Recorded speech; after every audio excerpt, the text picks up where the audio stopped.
Thank you for tuning in to the Good News segment. I'm Raylon Moore. And I'm Dinah Davis. The Good News is here to show you all of the good things happening around the chaos. A year ago, a Denton firefighter lost his leg, but that didn't stop him from continuing his passion. I was able to sit down with him and take a closer look at how this changed his life.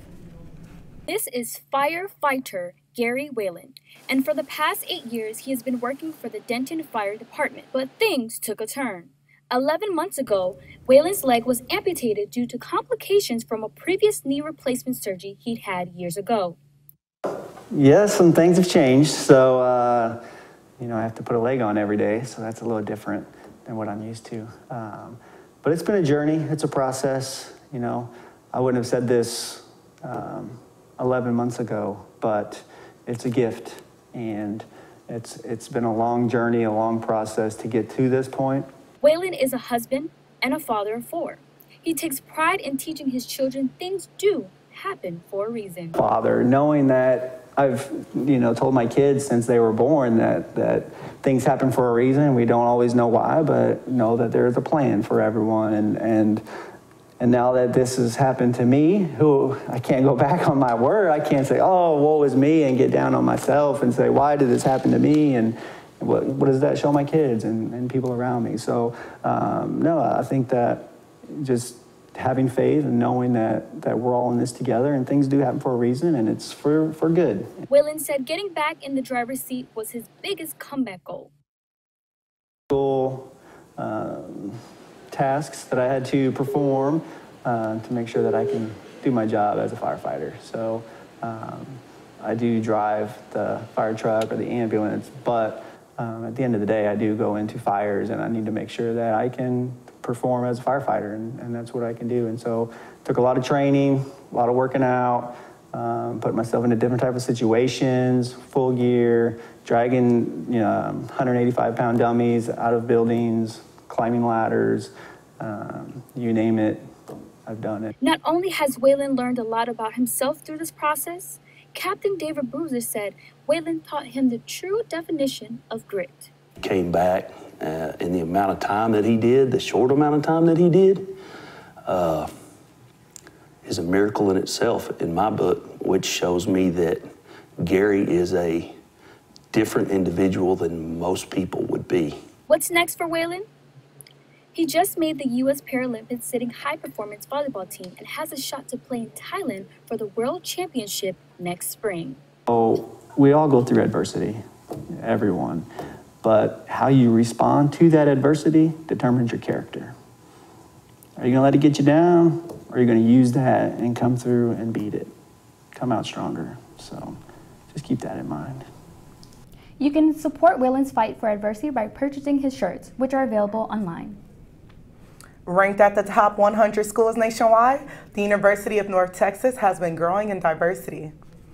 With 22% of UNT students being Hispanic and 14% being African American, the university's demographics has grown since 2016. Dean of Students Maureen McInnes says she truly believes educating and promoting diversity is all of their jobs. UNT recently won Insight News Excellence in Diversity Award for the 2nd year in a row. West Hall has a new menu that can make it safer for students with common food allergies. Tucked away on the west side of the UNT campus is West Hall, which is home to one of the most unique cafeterias in the state of Texas. Kitchen West is the first dining hall in the state to be completely free of the Big 8 food allergens. Those include milk, egg, fish, wheat, peanuts, tree nuts, soy, and shellfish, as well as rye and barley. In the past, West Hall was known for its southern cuisine. Ribs, jambalaya, fried fish, and crawfish were staples of the menu. But now, dishes such as enchiladas, focaccia bread, and Chinese food fill the plates of hungry UNT students. Along with the new menu, the entire cafe received a makeover, complete with a new paint job, new furniture, and a new open floor plan. Head chef Amber McNeil says the change has been a great one. Well, it's been a big accomplishment for UNT. We're very excited to have our grand opening next semester, and we've been wanting to do this for a while to help our students who have the allergies, who are, are worried about eating anywhere else on campus because they have the fear of, okay, what if it came into contact and then I get sick? Students are also adjusting to the new menu.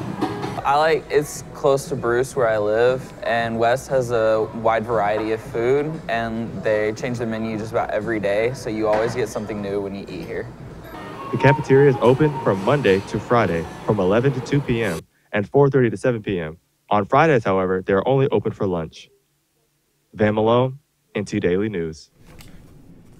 With the holiday season right around the corner, many people in Denton are wondering what gifts to give to their loved ones. However, others are wondering where they will get their next meal. One place in Denton is making sure everybody who walks through its doors doesn't have the same worries. NT Daily's Roger O'Connor has the story. Mom's cooking. That's what many of the people who go to St. Andrew Presbyterian Church say they receive when they give Chef Liz a visit. Elizabeth Whitaker is the executive chef at Our Daily Bread. A nonprofit community kitchen offers free meals to the hungry and homeless Monday through Friday in Denton County and surrounding areas. Whitaker has been cooking meals for the homeless for nearly 2 decades. Food is, how can I put this? It just makes you feel comfortable and warm and happy and safe and secure.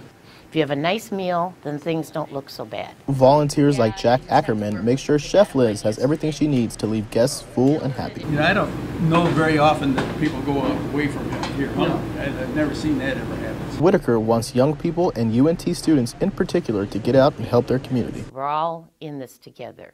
Need to come and volunteer. It's a fun place to volunteer. Come and have lunch. There's nothing wrong with eating in a soup kitchen. But, you know, really come and help, and you'll see what we do here and how rewarding it is. And it'll change your mind about what a soup kitchen is. Our Daily Bread is always searching for new volunteers and can be contacted through their website.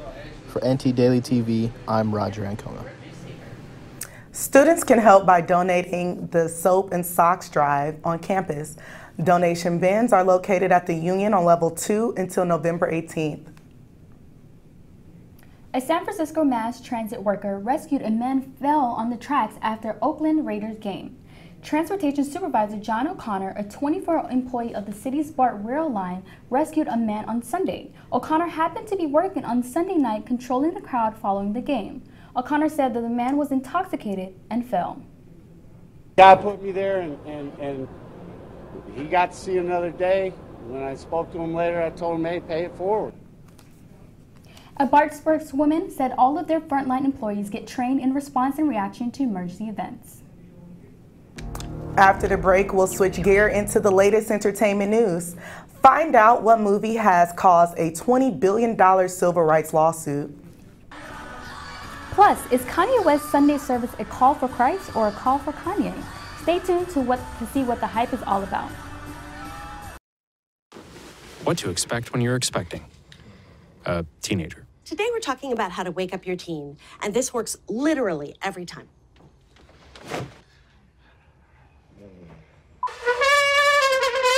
Good kisses. Good kisses. You heard how loud I know, I heard. It wasn't you. Yeah. It was the... Is that bacon?